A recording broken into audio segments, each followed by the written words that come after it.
Thanks for joining us for CBN NewsWatch. I'm Wendy Griffith. Today, Israel launching its largest bombing campaign in nearly 20 years, striking Hezbollah as the Israeli defense minister says they've eliminated tens of thousands of their weapons.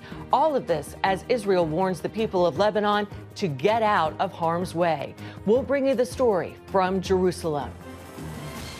It's one of the biggest stories in the world, but you won't hear about it in the headlines. The global population crisis. But it isn't a problem of too many people. Instead, we don't have enough. We'll explain what it means for our future. And a good news story, how a Christian mentorship effort that began on one college campus has now become a nationwide movement. We'll show you how Unite Us is reaching out to help young people across the country. And he is one big bird, a penguin who weighs as much as both of his parents combined. We'll have a look at this social media icon and star attraction at an Australian aquarium. These stories and much more today on NewsWatch. This is CBN NewsWatch. And we begin in the Middle East, where Israel has launched a major assault on Hezbollah in Lebanon called Operation Northern Arrows. It's designed to allow tens of thousands of Israelis to return to their homes in the north after they were forced to leave because of months of Hezbollah rocket attacks. As CBN's Chris Mitchell reports from Jerusalem, it's Israel's biggest bombing campaign since the 2006 second war with Lebanon. Israeli warplanes launched more than 1,600 strikes to destroy Hezbollah rocket launchers, drones, and UAVs inside southern Lebanon and the Beqaa Valley. Essentially, we're targeting combat infrastructure that Hezbollah has been building for the past 20 years. Israeli Defense Minister Yoav Gallant says they've taken out tens of thousands of weapons in Hezbollah's arsenal. Many of the weapons are in homes and buildings in civilian-populated areas.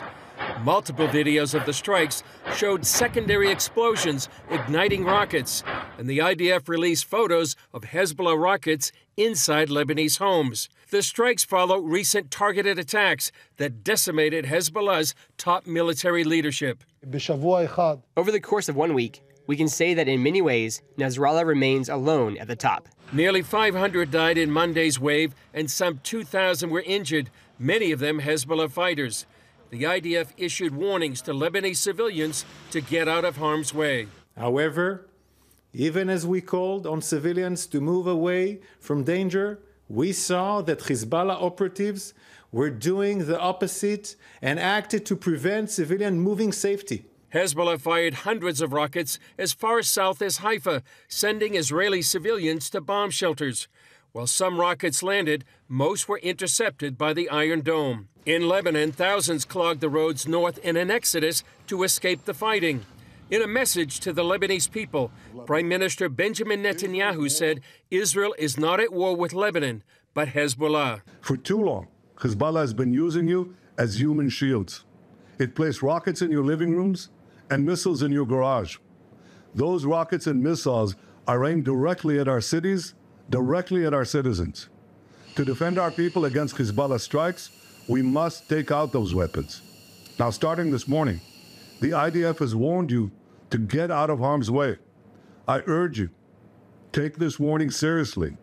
Don't let Hezbollah endanger your lives and the lives of your loved ones. Don't let Hezbollah endanger Lebanon. The IDF says this is just a prelude to bigger goals, including eliminating Nasrallah. The question is if and when Israel may launch a ground invasion. Chris Mitchell is with us now from our news bureau in Jerusalem. Chris, great to see you. What is the IDF saying about its future plans, and what are the chances that Israel goes ahead with a ground invasion against Hezbollah? Well, as we've reported, they are saying this is a prelude, and if this is the prelude, Wendy, you can imagine what really is going to happen in southern Lebanon with the IDF strikes. It is really the first time, I think, a shift in Israeli offensive capabilities right now, and really there's a sense that Israel won't stop until victory, and as we said, maybe capturing or eliminating Hezbollah. Now, in terms of a ground invasion, the successful air air campaign has been very successful, but they really want to create a buffer zone inside southern Lebanon from the Israeli-Lebanese border all the way up to the Litani River, and they have approved battle plans for that. And it does seem like if they really want to control this area, it's going to be inevitable they're going to have boots on the ground to go ahead and take that land. So it is expected there will be a ground invasion. When that's going to happen and what it looks like, we don't know yet, Wendy. Chris, Israel's trying to bring back around 60,000 Israelis that were driven out of their homes by Hezbollah's rocket attacks. Is there any kind of timeline to get them back? Because they've been gone for months, since October 7th, really. Yeah, 60,000 people, over 40 communities, and even more people have really been put in bomb shelters because of these 11 months of and more than 9,000 rockets by Hezbollah. Any timetable really depends, Wendy, on what we just talked about. Will there be a ground invasion? Will Hezbollah be eliminated as a threat? Just like the residents in the south, the residents in the north don't want to go back home if the government can't guarantee their safety, where they can do life, they can go to work, they can send their kids to school and reopen their businesses. So there's a sense that that has to happen before any timeline for these people going back to their homes. One other thing, and Wendy, you and I were up there on the border in 2006. There's a question, will the good fence return? The good fence before 2000 used to be a way where people could actually go into that buffer zone, security zone that Israel had from 1982 to 2000. That would be a real sign of a good news if the good fence would return. Yes, I remember that very well. Seems like yesterday. Well, where does the Hezbollah leader Hassan Nasrallah find himself during this bombing campaign? He's watching much of his 20-year arsenal of thousands and thousands of rockets, drones, UAVs. They're gone. Half of them are gone, it's estimated, and it keeps getting destroyed. Much of his top leadership has been eliminated. That's why Gallant said he's basically alone at the top right now. Thousands of Hezbollah fighters have been disabled, wounded, or killed in that beeper attack just days ago. Their communication is limited. Their morale is low. And as we reported yesterday, Yigal Karman, from the founder of Memory, told us there's a big distrust in his leadership right now. He was the one responsible for the beeper catastrophe. So whether or not he can recover from this latest blow, it seems like first he gets blowed, he gets hit, and gets hit again. So right now he's reeling, and it doesn't look like he's going to be able to recover anytime soon. What about Iran, Chris? How are they reacting to the bombing? Well, believe it or not, so far, not much. One Lebanese analyst told me that they're looking for support, their attention at Iran's doors, but really not getting the attention you would expect. Hezbollah was really supposed to be Iran's insurance in case Israel got attacked. Israel attacked Iran's nuclear facilities, but right now they seem to be abandoning Hezbollah. That also seemed to be the case in much of the fighting in the south with Hamas. There's a sense here in the Middle East that Iran will fight to the last Lebanese, the Palestinian, or the Houthi, or whatever that proxy may be. But right now, it seems like Iran's not really coming to the aid of Hezbollah, either militarily or even diplomatically. Chris, the U.S. is sending more forces to the Middle East while the Biden administration is trying to de-escalate the situation. Will that stop Israel from going ahead with its plans to keep attacking Hezbollah? That's not the sense I get right now, Wendy. The sense I get is that Israel is really determined to finish the job. Going on the offense, and really, if you look at the last couple of weeks, the way they've eliminated the top leadership of Hezbollah while they've this beeper, unprecedented attack against the thousands of Hezbollah fighters, there's a sense that Israel is winning and it's on the offensive, and that they want to finally eliminate Hezbollah as a threat. In terms of the U.S., they have a carrier group on the way to the region. Abraham Lincoln is in the Persian Gulf. And also, I was reading earlier today, Wendy, that the U.S. has, quote, concrete ideas for restoring calm, according to the State Department. They wouldn't say what those were, but it seems like here in Israel, they really want to make sure that they can eliminate Hezbollah as a threat, as it has been for many, many years. And Chris, a lot of our viewers may not know, I'm sure a lot do, that you have a fantastic show called Jerusalem Dateline. Give us a sneak peek of what's on tap today for the new edition of Jerusalem Dateline. Well, we'll have update stories. Also, we're going to have that in-depth interview with Yigal Karman about Nasrallah, and also Ambassador David Friedman about his new book called The One Jewish State. Fantastic. Sounds like a great show. Chris, we always appreciate your insights. God bless you. Thanks, Wendy. Our CBN News Middle East Bureau Chief Chris Mitchell, that was a great interview. Well, coming up, it's one of the most important stories in the world, and it's happening beyond the headlines. We'll bring you a look at how the global population is going to shrink for the first time since the bubonic plague, and what it could mean for our future when we come back.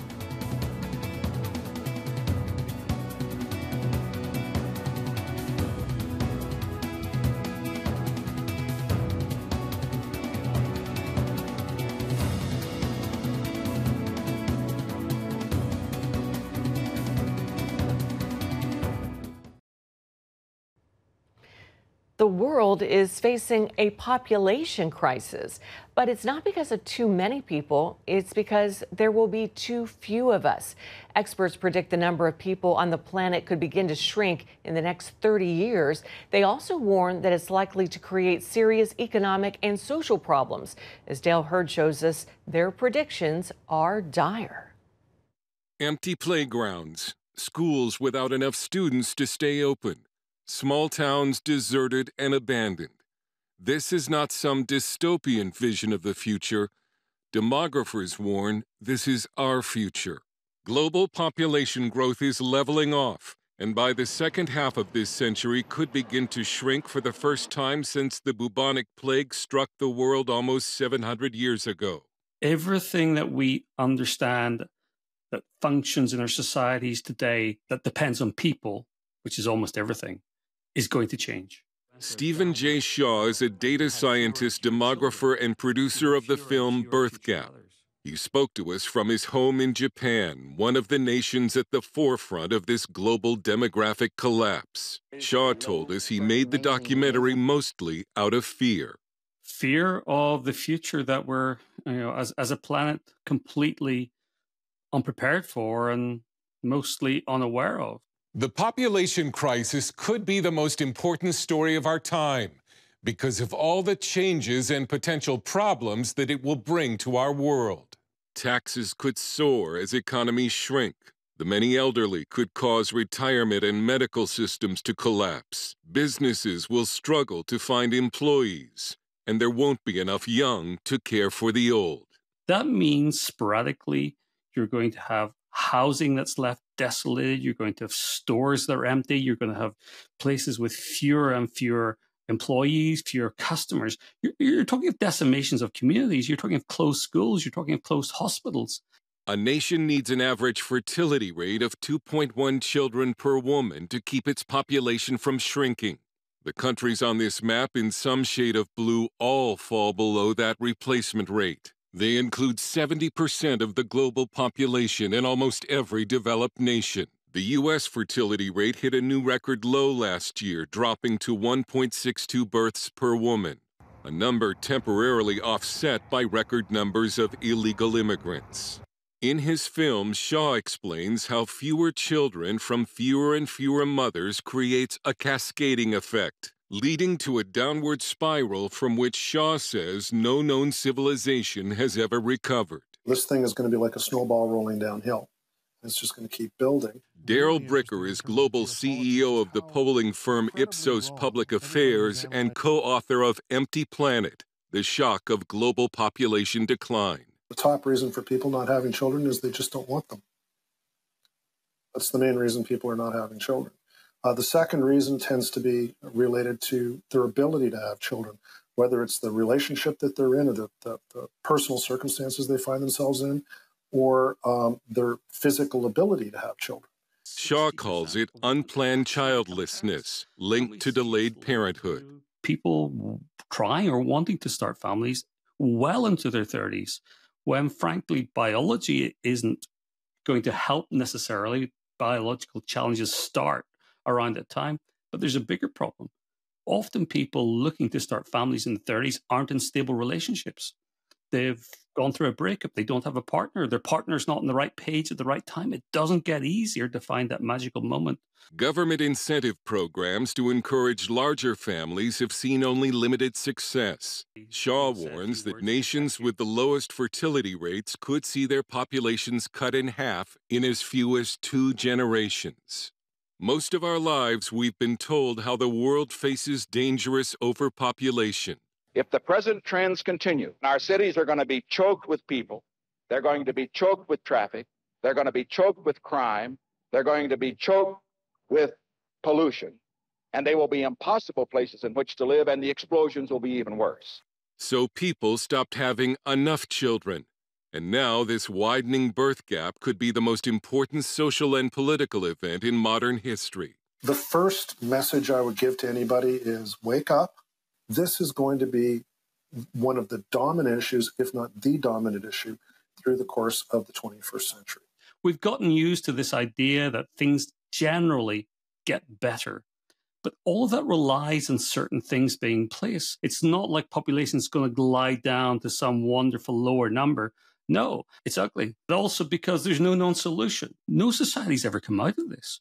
The future doesn't have to look like this. But Shaw said we've got to start talking about it. Dale Hurd, CBN News.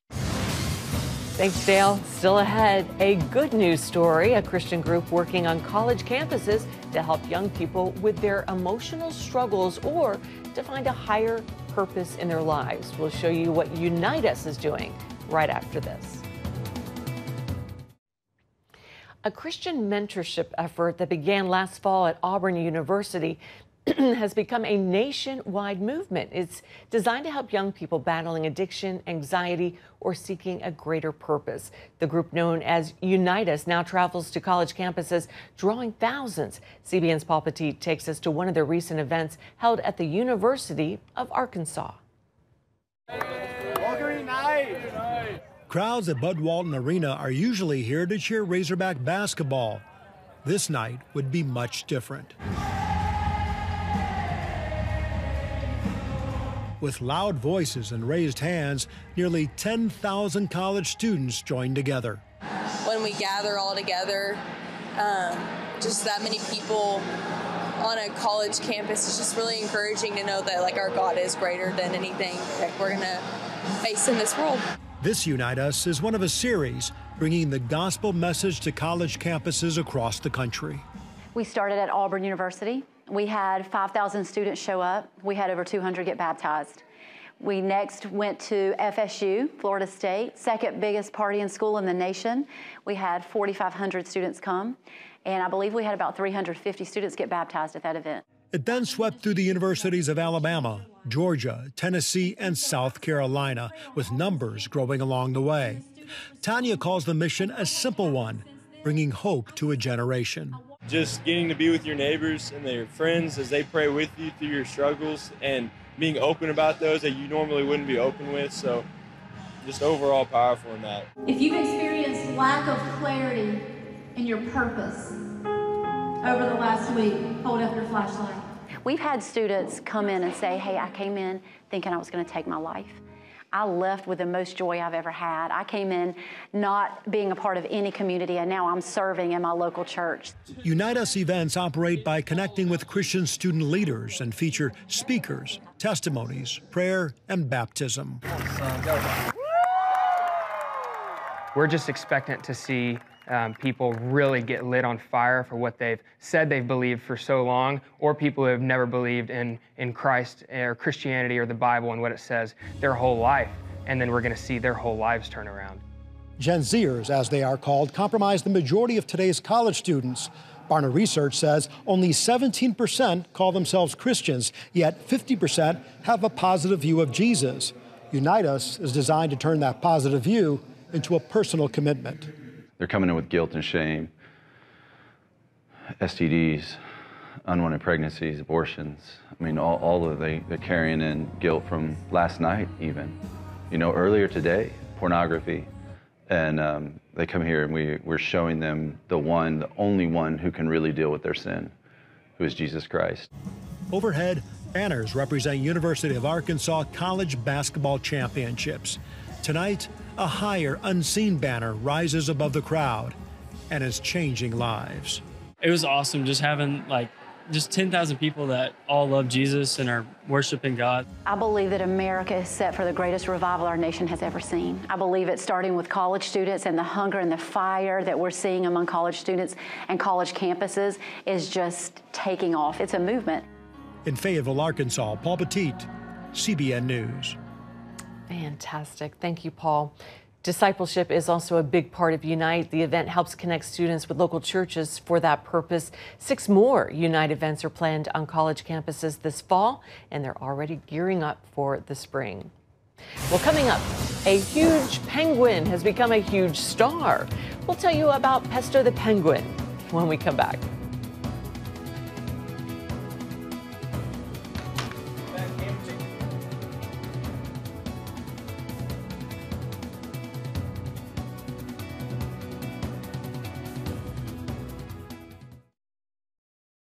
Get your daily quick start from CBN News. A quick read on the important news of the day delivered right to your inbox. Stay current on breaking news, politics, and entertainment. Go to quickstart.news and subscribe today. And finally, a huge penguin is now a social media icon and star attraction at an Australian aquarium. The king penguin chick named Pesto weighs as much as both of his parents combined at a whopping 49 pounds. Since hatching earlier this year, Pesto has been capturing attention for his adorable antics and impressive size. Thanks to his hearty appetite of 25 fish a day, he's the heaviest penguin chick in sea life in Melbourne aquarium history. Pesto's fame has kept up with his size, with more than 1.9 billion people around the world viewing him through social media, and you can see why. He is adorable and much larger than his fellow count penguins. Well, that is going to do it for this edition of CBN News Watch. Remember, you can find more of our news programs on the CBN News channel anytime or online with cbnnews.com. Let us know what you think about today's stories. Just email us newswatch@cbn.com or reach out on social media. We hope you'll join us next time. Have a great day. God bless you.